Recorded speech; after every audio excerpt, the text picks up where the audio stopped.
three key things to keep in mind to keep you working out for a long time and prevent you from getting injured in some silly way. Slow and controlled in three different senses, specifically when you work out. When you're at end range, stretching end range. When there's greater distance from your torso, and at the beginning and end of the exercise. So let's show you an example right now. So let's we don't even need weights, right? We'll just show you, lay in here. We'll show you the example of a chest fly, right?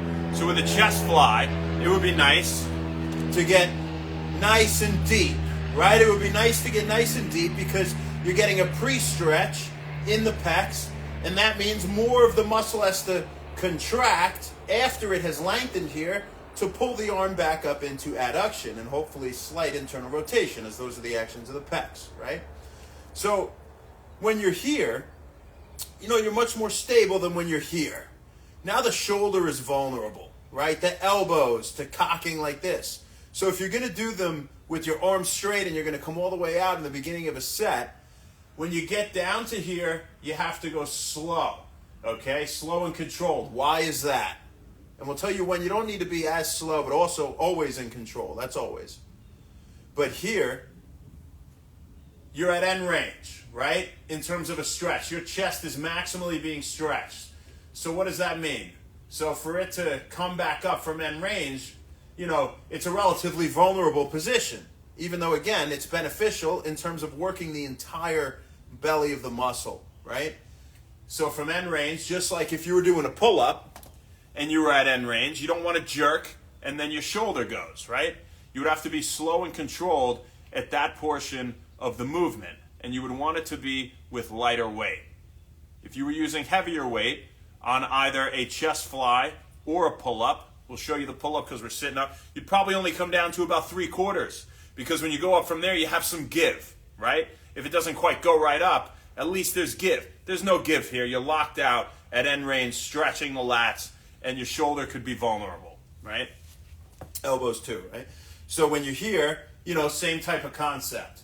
And you're at end range, you need some control. If you were going to go heavy, right, you still have control, but maybe your arms are bent a little bit, and you don't go quite as low. You go to here, and then you come up, right? It would be silly to go really heavy and have those arms really straight, and down here, it's just too much vulnerability, okay? So now this is end range, but what is it also? Far away from the center of your body. What is this with a pull-up? All the way out. It's far away from the center of your body. That's why your shoulders are most vulnerable in that position, right? So when you do anything like punching or kicking or pushing or throw, typically you want your hips underneath you for power, right? You want to do something with it close to your body. You don't quite punch like this, you like that, right?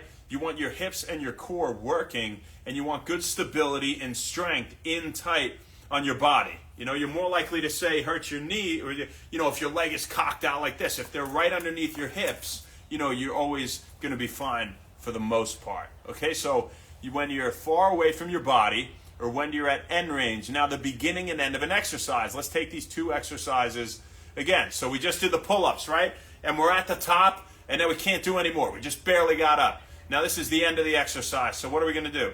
If you come down real quick and you hang on for a second, you're in trouble, right? And then you can hurt yourself.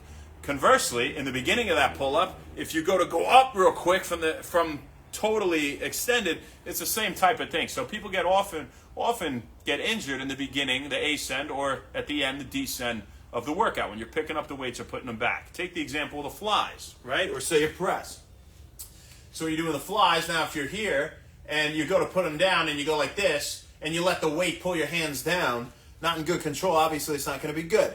What you would rather do is either just drop them right from here, just let them go, or when you get to the end here, you bring them down to the center of your body and then you let them go here. You don't let the weight ever pull you. You don't let it ever control you. You control the weight, right?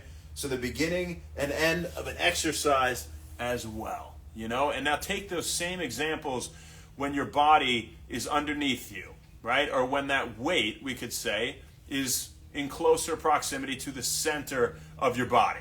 So look at the chest. Now this, say, is a press. And with the press, you could be a little more aggressive, right? Because your arms are tight. It's a stronger motion, of course, than a fly. Your joints are way less vulnerable, right? So here, you can afford a little more speed at the bottom. You can afford a little more speed. Now, maybe not on the first set when you're not warmed up yet, right? I always say go a little bit slower on the first set. Even if you didn't waste it on the warm-up and you went right into heavier weight, still go somewhat slower on the first set. Get your elbows loose, get your shoulders loose, get all your joints loose, right? Really talking a lot about elbows and shoulders, so we're talking about upper body stuff here.